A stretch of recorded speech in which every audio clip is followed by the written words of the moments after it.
Hello students, myself Rupa Shrivastava. Students, आज हम EVS natural science में टीचिंग मेथड में एक मेथड लेक्चर मेथड है जिसको हम हिंदी में विज्ञान विधि भी कहते हैं, उसके बारे में आज हम लोग पढ़ेंगे। इसको व्याख्यान विधि को हम भाषण विधि या पद्धति भी कह सकते हैं। ये एक्चुअली में टीचर सेंटर्ड होती है। इससे नाम से आपको पता चल रहा होगा कि ये इसमें सिर्फ अध्यापक जो है भाषण विधि का प्रयोग करके कक्षा में कोई भी विषय वस्तु जो होती है जिसको उसको उसके कोर्स में होगा, उस क्लास के कोर्स में होगा, उसको वो भाषण के द्वारा बच्चों को समझाते हैं। भाषण पद्धति का इस्तेमाल करते हैं इसमें अध्यापक।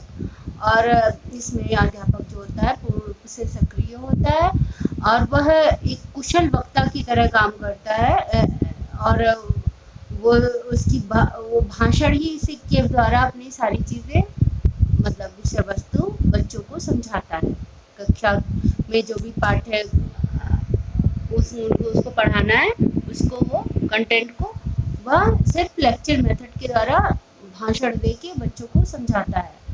और बच्चे जो होते हैं एक मुख्य दर्शक की भांति इसमें काम करते हैं, पैसिव लर्नर होते हैं और वो सिर्फ वो जो टीचर्स का व्याख्यान होता है उसको सुनते रहते हैं। और क्योंकि इसमें बच्चे जो हैं अधिकांश समय तक चुपचाप को सुनते ही रहते हैं, निष्क्रिय अवस्था में रहते हैं, तो उनकी जो विषय वस्तु पढ़ाई जा रही है उनको रुचिकर नहीं लगती है टीचर द्वारा जो पढ़ाई जाती है। क्योंकि जब तक इंसान या बच्चे जो हैं किसी कार्य में इन्वॉल्व नहीं होंगे, उसमें लगे नहीं रहेंगे, तो उनका मन हट जाता है उस सिर्फ सुनते रहने से। और अगर हम सारी इंद्रियों का प्रयोग करके कुछ चीज़ सीखते हैं तो वो ज़्यादा हमारे लॉन्ग ड्यूरेशन तक वो नॉलेज रहता है। और अगर हम सिर्फ अपने सुनने का हम एक ही इंद्री का प्रयोग करते हैं तो हमें वो चीज़ ज़्यादा समय तक नहीं याद रहती है। तो इसमें लेक्चर मेथड में यही एक खामी कह लीजिए। और इससे ये भी है कि ज़्यादा से ज़्यादा बच्चों को कक्षा में और कम समय में पढ़ाया जा सकता है। जल्दी से जल्दी सिलेबस कंप्लीट हो जाता है इसके द्वारा। कक्षा में शिक्षक द्वारा वैज्ञानिक ज्ञान का केवल शाब्दिक वर्णन ही कर पाता है, मतलब वो दिखा नहीं पा रहा है ना बच्चों से करवा पा रहा है कुछ, तो वो सिर्फ एक तरह से वो नॉलेज दे रहा है सिर्फ उसको। उसमें बच्चे किस हद तक वो रिटेन कर पाते हैं उस नॉलेज को, ये उसकी टीचिंग एबिलिटी पे भी डिपेंड करता है। वो किस तरह से, किस आकर्षक ढंग से क्या वो टीचिंग एड का इस्तेमाल करके वो बच्चों को अपनी टॉपिक को समझाता है कि नहीं समझाता है, इस बात पे ये डिपेंड करता है। तो स्टूडेंट्स, इसकी कार्यविधि क्या है, कैसे ये फंक्शन इसका स्टार्ट होता है। इसमें जो टीचर जो है जो होता है प्रकरण, टॉपिक या विषय वस्तु जो भी कक्षा में पढ़ानी है वो पहले से ही तैयार कर लेता है।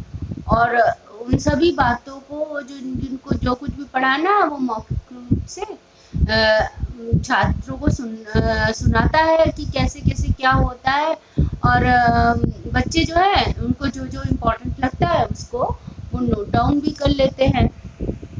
कई बार बच्चे जो हैं प्रश्न भी कर लेते हैं कि ये कैसे हो रहा है सर, ये वो प्रश्न कर सकते हैं बीच में कभी कभी। और इसमें जो है टीचर टेक्स्ट बुक की भी सहायता ले लेता है कभी कभी, और ब्लैक बोर्ड भी बीच बीच में इस्तेमाल करता रहता है। आप देखते होंगे कि जब भी टीचर लेक्चर विधि का प्रयोग करते हैं तो ब्लैक बोर्ड पे इम्पोर्टेंट पॉइंट्स लिखते रहते हैं, या किसी चीज़ की डेफिनेशन बतानी होती है या किसी कोई फार्मूला बताना होता है तो ब्लैक बोर्ड का ज़रूर यूज़ करते हैं। और कोई चीज़ दिखानी होती है तो रियल ऑब्जेक्ट वगैरह सब इसी तरह से टीचिंग इफेक्टिव होती है। कुछ चीज़ मतलब उसको चार्ट के द्वारा या मॉडल के द्वारा ये सब चीज़ें प्रयोग करना चाहिए इस लेक्चर मेथड में। और ये सिर्फ एक ही वन वे होता है प्रोसेस, क्योंकि इसमें सिर्फ टीचर ही ज़्यादा सक्रिय रहता है, स्टूडेंट तो कभी कभी क्वेश्चन करते हैं ना, तो इसमें जो है टीचर ज़्यादा एक्टिव रोल प्ले करता है। स्टूडेंट्स व्याख्यान विधि सीमित समय में अधिक ज्ञान प्रदान करती है, क्योंकि इसमें जो ज़्यादातर बच्चे बैठे रहते हैं और टीचर उसमें सभी बच्चों को एक समान ज्ञान प्रदान करता है। और विधियों में ये टीचर को 1:1 का रेशियो या और भी बच्चे जो होते हैं उनके साथ, जैसे किसी प्रोजेक्ट में बताना है तो ग्रुप ऑफ स्टूडेंट्स को भी वो इंस्ट्रक्शन देता है। लेकिन इस विधि में वो सारे बच्चों को एक साथ इंस्ट्रक्शन देता है और समझाता है बातों को, अपने जो भी कुछ उसका कंटेंट है वो समझाता है। कोई जो भी सब्जेक्ट वो पढ़ा रहा है उसका कंटेंट जो कि बच्चों को इनके सिलेबस में है वो उसको बताता है बच्चों को। एक समय में एक अध्यापक द्वारा बहुत बड़े समूह में ज्ञान प्रदान किया जाता है बच्चों को, और इसमें इसीलिए क्लास में लिमिटेशन या तो 40 स्टूडेंट्स की होती है, कभी कभी इससे भी अधिक हो जाते हैं बच्चे क्लास में। और इससे जल्दी से जल्दी पाठ्यक्रम समाप्त करने के दृष्टि से यह बहुत उपयोगी होता है कि बच्चों को ज़्यादा से ज़्यादा बच्चों को एक साथ जल्दी हम लेक्चर दे के अपने सिलेबस को ख़त्म कर सकते हैं। इसमें यह छोटी कक्षा के बालकों की अपेक्षा उच्च कक्षा के छात्रों के लिए अधिक उपयोगी होती है, क्योंकि छोटे बच्चों को आपको पर्सनल अटेंशन देना होता है, तब वो बातों को समझते हैं। लेकिन बड़े बच्चे जो होते हैं वो थोड़ा सा उनमें ये इस तरह की कैपेबिलिटी डेवलप हो जाती है कि उनको समझाओ तो वो समझ जाते हैं। एक महान शिक्षा शास्त्री बारे जो थे उनके अनुसार क्या है ये लेक्चर मेथड। प्रौढ़ छात्र निम्न स्तर की क्षमताओं की व्याख्यान विधि द्वारा पढ़ाए जाने पर सरलता से प्रतिधारण करते हैं और बोधगम्य सामग्री का प्रत्यास्मरण अन्य विधियों की अपेक्षा इस विधि द्वारा अच्छी तरह से करते हैं। स्टूडेंट वो बारे जो थे उन्होंने ये कहा कि जो बड़े हो जाते हैं प्रौढ़ छात्र जो होते हैं, मतलब वो जो छोटी छोटी बातें हैं वो मतलब कंटेंट जो हमारा है उसमें ज़्यादा टफ नहीं, जो नॉर्मल कंटेंट है वो व्याख्यान विधि द्वारा अगर पढ़ाया जाए तो वो उसको रिटेन कर लेते हैं अपने, उनके दिमाग में वो रहे, सरलता से उसमें रिटेंशन कैपेबिलिटी होती है उतनी कि वो उस पाठ्य पुस्तक में जो भी आपका कंटेंट है उसको अच्छी तरह से समझ सकते हैं, जो इजी होते हैं। और उनकी बोधगम्य सामग्री का वापस वो रिकॉल भी कर लेते हैं, जो भी कुछ पढ़ाया गया है जो समझे हैं वो उसको रिकॉल भी कर लेते हैं। अन्य विधियों की अपेक्षा इस विधि द्वारा अच्छी तरह से कर सकते हैं। मतलब और विधियाँ भी हैं, जैसे आप और भी इंडक्टिव डिडक्टिव मेथड हैं, बहुत सी विधियाँ हैं पढ़ाने की, तो उसमें इस मेथड के द्वारा अगर पढ़ाया जाता है तो वो ज़्यादा जल्दी रिटेन कर लेते हैं और उसको रिकॉल भी कर लेते हैं। स्टूडेंट अब हम देखेंगे व्याख्यान विधि का प्रयोग कब कब किया जाए, मतलब विज्ञान पढ़ाने में हम लोग कब कब इसका प्रयोग करें। जब किसी नवीन प्रकरण का प्रारंभ करना हो, जब भी हम कोई भी नया टॉपिक पढ़ाते हैं तो शुरू में लेक्चर मेथड ही यूज़ करते हैं स्टूडेंट्स। और अब ये अगर किसी महान वैज्ञानिक का अगर हमें जीवनी बताना हो बच्चों को, आप देखें जब बच्चे 5th क्लास से अब आते हैं तो उनको महान वैज्ञानिकों के बारे में बताया जाता है कि इन्होंने अपने जीवन में कितनी तपस्या करके इस चीज़ का इन्वेंशन किया और ये सब एडिशन वगैरह इतनी उन्होंने अपने जीवन लगा दिया पूरा नई नई खोज करने में, तो उससे बच्चों को बहुत प्रेरणा मिलती है। तो उनकी जीवनी बताने के लिए बच्चों को इस टीचर जो है लेक्चर मेथड का ही उपयोग करना पड़ता है, क्योंकि और किसी मेथड से अच्छे से समझाया नहीं जा सकता। उसके बाद जब विभिन्न वैज्ञानिक तथ्यों के आधार पर किसी नियम, सिद्धांत या सूत्र का सामान्यीकरण करना हो, किसी को जनरलाइज करना हो कि कैसे ये नियम है, सिद्धांत है, सूत्र कैसे बना, इसमें भी आप लेक्चर मेथड का ही उपयोग करते हैं। जब विभिन्न वैज्ञानिक प्रत्ययों तथा सूचनाओं को प्रदान करना हो, कॉन्सेप्ट को समझाना हो, इंफॉर्मेशन देनी हो, तो हम इसी लेक्चर मेथड का यूज करते हैं। ऐतिहासिक विकास कैसे हुआ किसी भी साइंस सब्जेक्ट में भी, कैसे आप क्रमबद्ध ढंग से चीज़ें डेवलप हुई, और ये सब चीज़ें हम जैसे क्लासिफिकेशन है वो सिर्फ हम लेक्चर मेथड से ही समझा सकते हैं। और पृष्ठभूमि, इसका बैकग्राउंड क्या है, ये भी हम सिर्फ लेक्चर मेथड से ही पढ़ा सकते हैं बच्चों को।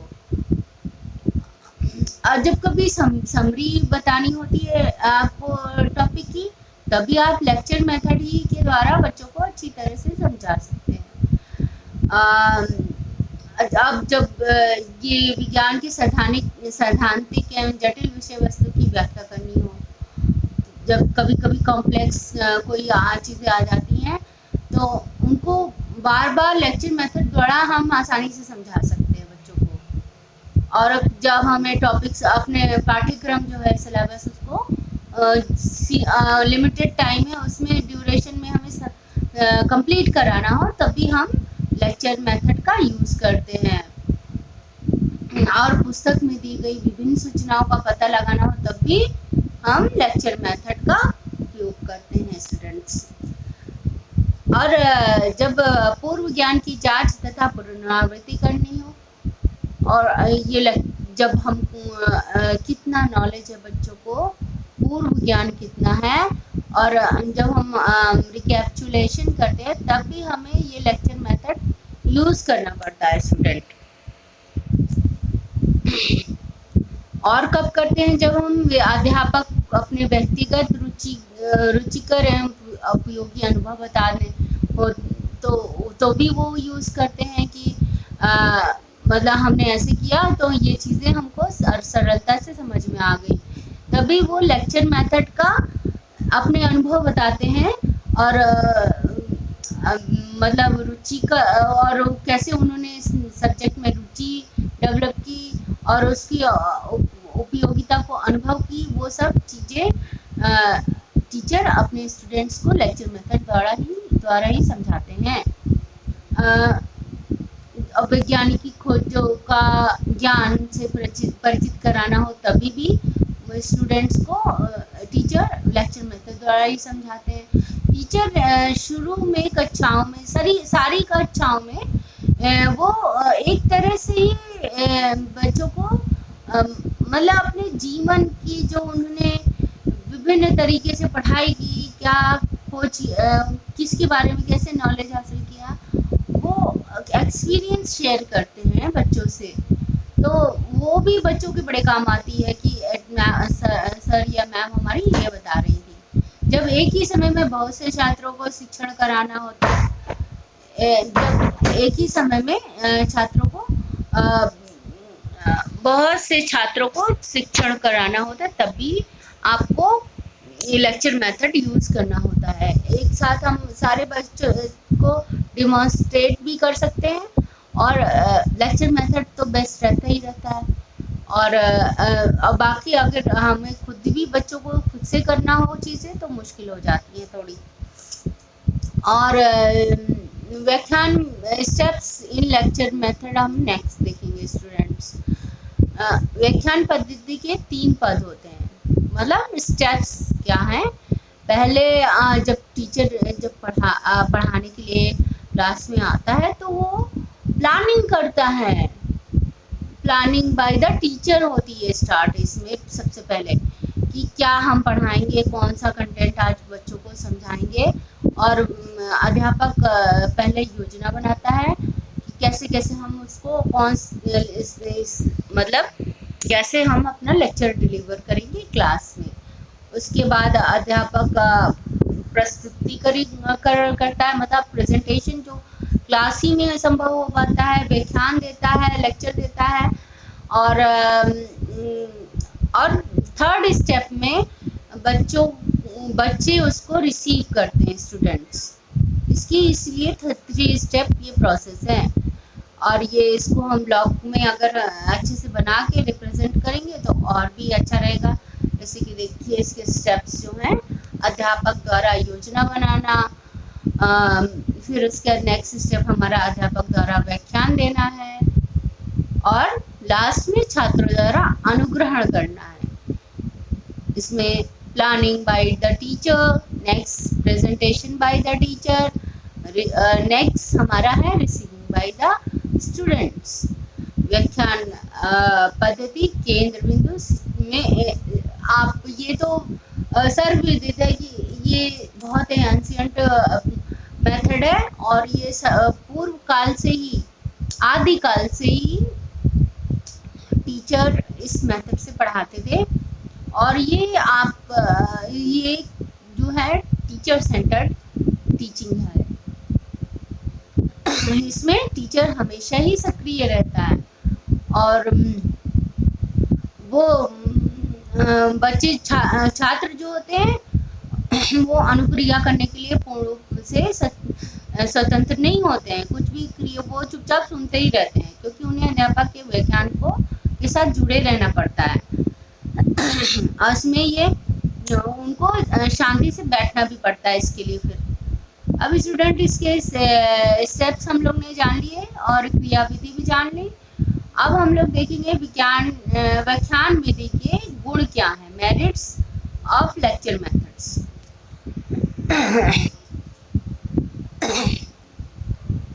स्टूडेंट्स, आप जैसा ये हमेशा ही पढ़ते आए हैं कि ये जो है लेक्चर मेथड जो है आर्थिक दृष्टि से अत्यधिक उपयोगी है, क्योंकि इसमें आप देखेंगे कि ज़्यादा से ज़्यादा छात्रों को हम मतलब एक ही समय में संबोधित कर सकते हैं। तो ये मतलब इसमें कुछ आपको कुछ भी उसमें प्रयोग, प्रदर्शन तथा अन्य सहायक शिक्षण सामग्री की जरूरत नहीं होती है। तो इसमें क्या है, सिर्फ आपको लेक्चर देना है और उससे ही आपकी बात बच्चे समझ जाएंगे। तो बहुत ही इकोनॉमिकल है, समझिए। क्योंकि आपको कोई भी सहायक सामग्री की इसमें आवश्यकता नहीं होती है। और एक ही समय में एक जो टीचर है बहुत से बच्चों को एक साथ एक बड़े से छात्र समूह को पढ़ा सकता है। और ये बहुत सरल, आकर्षक तथा तीव्र गति से चलने वाली विधि है। जल्दी जल्दी आपका सिलेबस कवर हो जाता है इसमें। और स्टूडेंट्स, ये जो है फैक्चुअल नॉलेज एवं विज्ञान के ऐतिहासिक विवेचना हेतु सर्वोत्तम विधि होती है।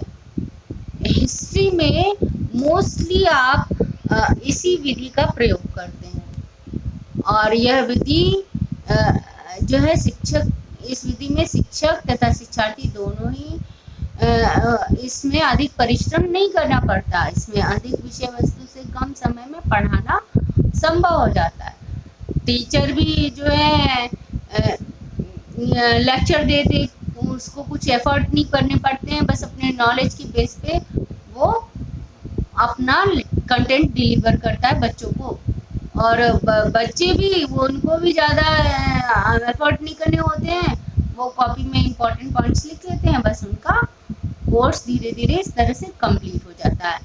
इस विधि द्वारा शिक्षण करने पर समय नष्ट नहीं होता है और जल्दी जल्दी कोर्स कवर हो जाता है स्टूडेंट्स। इसमें टीचर जो है वक्ता का काम करता है, और क्योंकि वो योग्य और बहुत ही अनुभवी होता है और उसने बहुत मतलब अपने सब्जेक्ट में महारत हासिल की होती है, तो वो अपने भाषण से उत्साह, प्रेरणा, प्रस्तुतिकरण आदि गुणों विचारों को मतलब वो डिलीवर करता है। तो बच्चे जो हैं उससे क्या उसको प्राप्त करते हैं, छात्र उसके भाषण से उत्साहित होते हैं, प्रेरणा प्राप्त करते हैं, और टीचर की प्रेजेंटेशन से वो अपने कंटेंट को अच्छी तरह से समझ पाते हैं। और स्टूडेंट ये जो है विज्ञान के नवीन प्रकरणों का ज्ञान प्रदान करने तथा व्याख्या करने के लिए यह अत्यंत उपयोगी विधि है। स्टूडेंट्स इसमें जो है ये सारे गुण हैं बहुत। हर विधि में कहीं न कहीं थोड़ा सा लेक्चर तो आ ही जाता है, थोड़ा सा आप देखेंगे तो बच्चों को समझाने के लिए बोलना ही पड़ जाता है। टीचर उसमें लेक्चर के द्वारा ही डिलीवर करता है, अपने कंटेंट को समझाता है।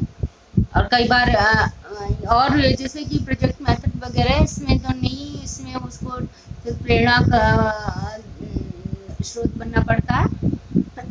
लेकिन जो लेक्चर मेथड है उसमें टीचर सिर्फ मतलब बोलता ही रहता है, वक्ता का काम करता है और वो एक्टिव पार्टिसिपेट करता है इस पूरे होल प्रोसेस में, कंटेंट डिलीवर करने में।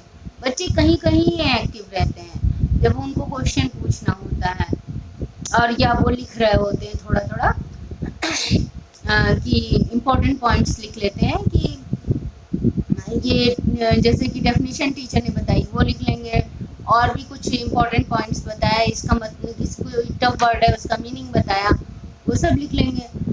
और इसकी इस विधि की कुछ आप देखेंगे डीमेरिट्स भी हैं, जिसको हम लिमिटेशंस कहते हैं स्टूडेंट्स, वो भी हैं।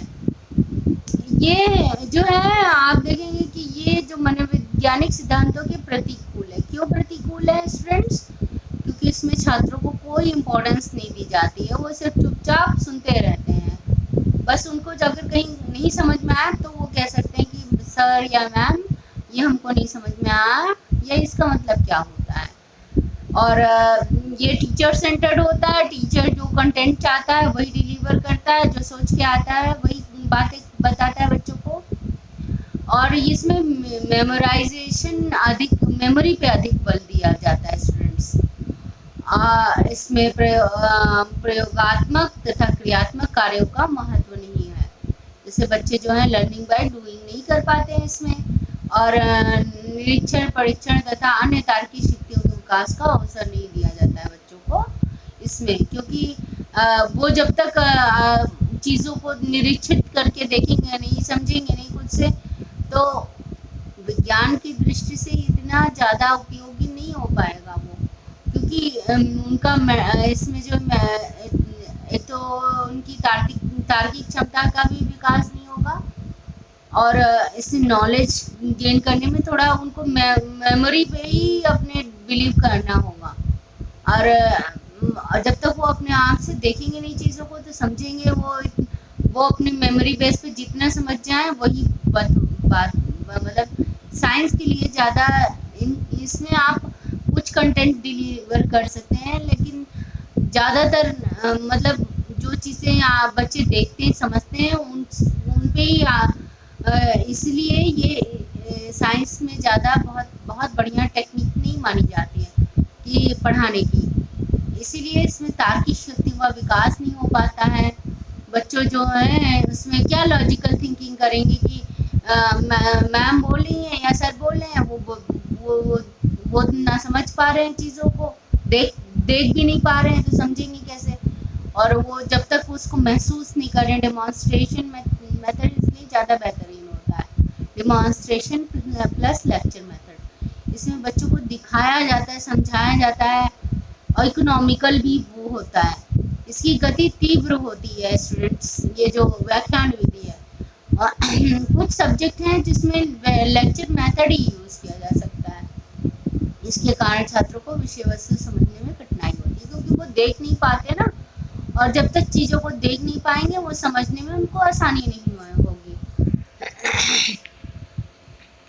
अब स्टूडेंट इसमें इस विधि में छात्रों का वैज्ञानिक दृष्टिकोण नहीं विकसित हो पाता है। इस विधि में छात्रों को स्वतंत्र दृष्टिकोण का विकास नहीं हो पाता है।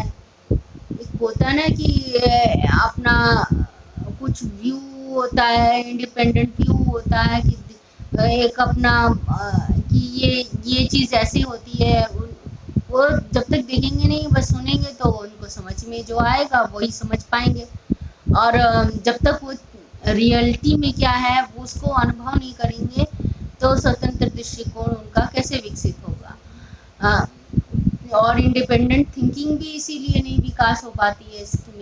इस विधि में, क्योंकि बच्चे जो हैं बस वो सुन के जो समझ पाए और उसका वो अपनी मेमोरी में जैसी छवि बना पाए वही इस विधि द्वारा विकसित की जा सकती है। लेकिन हाँ, जो कंटेंट हम नहीं डिलीवर कर सकते बाकी मेथड के द्वारा, lecture method is the best method to teach students. क्योंकि अगर आप कम से कम उनको बता तो पा रहे हैं कि इस वैज्ञानिक ने ऐसे ये चीज़ इसी डेवलप की या कैसे ये बनाया, तो इसके लिए लेक्चर मेथड बेहतरीन है। इस लेक्चर मेथड एक पौराणिक विधि है और ये बहुत बेहतरीन भी है मेरे हिसाब से, क्योंकि मुझे ऐसा लगता है कि ये मतलब हर विधि अच्छी है, लेकिन इस विधि के द्वारा जो कंटेंट आप दिखा नहीं सकते कम से कम बता तो सकते हैं बच्चों को, तो ये मेथड बहुत अच्छा भी होता है एक तरह से। और लेकिन कुछ चीज़ में खामियां भी हैं, बहुत सी खामियां हैं, और इसमें अध्यापक ही प्रभुत्व रखता है। स्टूडेंट्स चुपचाप सुनते रहते हैं, शिक्षक पर निर्भर रहते हैं। इसमें प्रत्येक अध्यापक एक कुशल वक्ता हो ये संभव नहीं होता है, ये भी बहुत बड़ी प्रॉब्लम होती है। कई टीचर्स करके चीज़ें ज़्यादा बेहतरीन ढंग से बता पाते हैं करवा के बच्चों को, लेकिन वो इतने बढ़िया ऑरेटर नहीं होते हैं कि वो हर चीज़ों को बढ़िया से एक्सप्लेन कर पाएँ। वक्ता नहीं होते इतने अच्छे। भाषण विधि एक मार्गीय विधि होती है, प्रक्रिया है, वन वे है इसमें, जैसे कि बच्चे चुपचाप सुनते रहते हैं। इस विधि में छात्रों की आवश्यकताओं, अनुभव और रुचि को महत्व नहीं दिया जाता है कि अनुभव वो क्या प्राप्त करेंगे, इसमें इसका इम्पोर्टेंस नहीं है। एक्सपीरियंस आजकल इसीलिए बहुत ज़रूरी हो जाता है, लर्निंग बाय डूइंग मेथड से पढ़ाना। इसमें बच्चे जो हैं वो उनका पर्सनल एक्सपीरियंस ही वो गेन करते हैं, तो उसको ज़्यादा मेमोरी एकदम स्टेबल डेवलप होती है। लेकिन स्टूडेंट्स, इससे आप लेक्चर मेथड इसीलिए इम्पोर्टेंट है क्योंकि सारे कंटेंट को हम मतलब बाकी टीचिंग मेथड से नहीं डिलीवर कर सकते बच्चों के सामने, हम प्रस्तुत नहीं कर पाते हैं।